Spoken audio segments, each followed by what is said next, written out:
Hey guys, I just wanted to take a look back at my team that finished 18th overall in the FFPC Main Event, which was my highest finish ever. A little bit of a history on my high stakes championship football. Basically started in 2010 with the W cough. That went under, but that year we finished 62nd overall, won our league. Ever since then, we've been playing the FFWC and FFPC. I just thought it'd be kind of fun to take a look back at this draft. Um, Had the ninth pick overall. I'd already taken David Johnson in a previous draft, and I really wanted Le'Veon Bell, even though he was going a little bit later. Um, this would have been the only time I could guarantee myself getting him, so it took him there at 9. Um, Panned out, very well, of course. Round 2, Mike Evans, for the most part, was great all year. Kind of faltered at the very end in the championship round a little bit, but very happy with that pick still. Um, Mark Ingram, that if I could have redone the Freeman, probably would have been better. Ingram had a few great games and a few duds. Sean Payton, the play calling, really kind of upset me here and there, but overall, I think it was solid. Um, Fourth round, Golden Tate started the year off very slow, ended up coming on great at the end. So I'm very happy with that pick. Fifth round, this is where the big mistake was.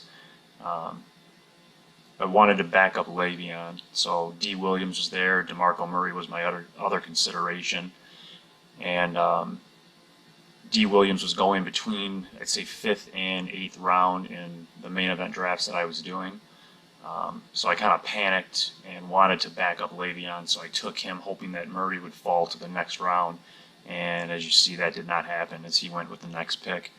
So in hindsight, DeMarco Murray over D'Angelo Williams, I don't know where this team would have ended up finishing, but 18th overall, most likely a top 10 finish just from the more points in the regular season to add, plus consistency in the playoff. I think week 16 he might have had a bit of a down game, but compared to what I was using, I had Theo Riddick who went down, so I could have used Murray all year. So that's kind of the biggest regret of this draft. Sixth round, Alan Hearns, just a terrible pick. Had him last year, he did great for me. Was hoping, he would not duplicate that, but, at least be a consistent scorer. So that didn't pan out. Zach Ertz, this being a 1.5 PPR, I kind of waited a little bit longer here than usual for my tight end. Good game week 1, got hurt for a while, and ended up coming on at the end pretty strong. And of course, week 17, he ended up with like 45 points, but I could have used that week 16 to try to climb that leaderboard a little bit better. But when playing and when healthy, I thought he was pretty decent. Andrew Luck in the 8th, consistent scorer. I'll take that in the 8th round. Round 9, another joke. Tavon Austin. I don't think I can ever take him again. Every game I started him, he was terrible. The games he was on the bench, he's putting up 20 plus points. Just a big headache. 10th round, Theo Riddick was really good when he was healthy. Same issue though, just could never stay on the field. End of the year, I think he missed maybe the last 4 or 5 games. So that was not ideal, but he served well early on in the season. The 11th round, Vance McDonald, just kind of a fill-in.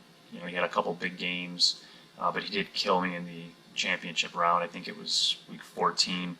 Went out there real early and ended up hurting his shoulder, got placed on IR, so I got a big goose egg from him, which was one of 2 I had in the playoffs, which, kind of bugged me where, I could have finished higher, minus those 2. Kenny Stills in the 12th, didn't use him really. I know he had a couple games with, maybe a touchdown here and there, but again, sporadic. Ended up dropping him. Shane Vereen, 13th round, injured. Didn't really do anything for me. I tried to back up Ingram. I had Hightower. Problem is I dropped him before he started getting decent playing time. So I didn't get any of his points. I think he might have only had a few games, but I didn't get any of that. 15 was a flyer, Josh Doxson, you know, injured, big waste of a pick, but at this point, those are the guys you're trying to take. These flyers, if they hit, then you're looking great, and if they don't, it doesn't really affect you too much. 16th round defense, Carolina, big letdown. I ended up dropping them. Benny Cunningham, I thought maybe he'd get involved in the pass game since Gurley, wasn't known really last year for being too involved. He didn't do anything this year either, so another, waste there. 18, Graham Gano. I took a kicker maybe a round or two before some people say to wait till the last round. And he really didn't do much. I dropped him also. Safarian Jenkins in the 19th, another one I dropped, getting in trouble. Teams dropping him. 20th round, Malcolm Mitchell. Ended up dropping him, and end of the year he had a couple decent games for the Patriots. So overall, first half of the draft pretty happy. Nothing much at the very end, but it just kind of goes to show the waiver wire process and how big that can be. As this is a look at my roster at the end of the year. So my final lineup I had was Luck, Ingram, Le'Veon Bell, Rashard Matthews, and Cam Meredith. Both were nice pickups and came on in the playoffs for me. Mike Evans, Golden Tate, Ertz, Matt Bryant, San Diego. Now the interesting thing here, a lot of people, including myself, normally would not do is, if you notice, I have two kickers. They end up being the number 1 and 2 kicker. The only reason I did that is I was kind of screwed over before in a league where playoff format like this, no drops or pickups, and my kicker got hurt, and I was out points every week for the 3 weeks or whatever the championship round.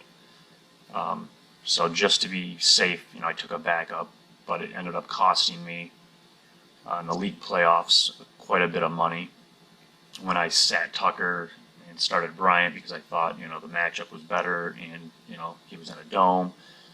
And then same thing in the playoffs. I actually made the right start a few times where Bryant outscored Tucker, but it's just a big headache. And the same thing with the defenses. I think I got a little too cute trying to, stock up and play these individual matchups, and the Vikings ended up being horrendous down the stretch when I was using them.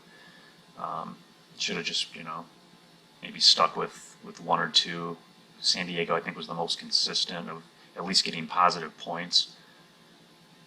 Dak Prescott, Theo Riddick on IR there. D. Williams, Hearns again, didn't really do anything. Eli Rogers, Adam Humphries, again, waiver wire pickups here. McDonald, of course, who got hurt, was on IR there. And then the Tucker and the Detroit, Minnesota D. So, there it is. Just wanted to look back. Thought it'd be kind of fun to see what mistakes were made and just look at the roster construction of this team. Learn from it, and then, go back next year and see what we can do. Thanks for watching, guys. If you like, comment, click like, subscribe. Any questions or comments, just leave them below. I love talking fantasy football and looking forward to doing more of these. Thanks.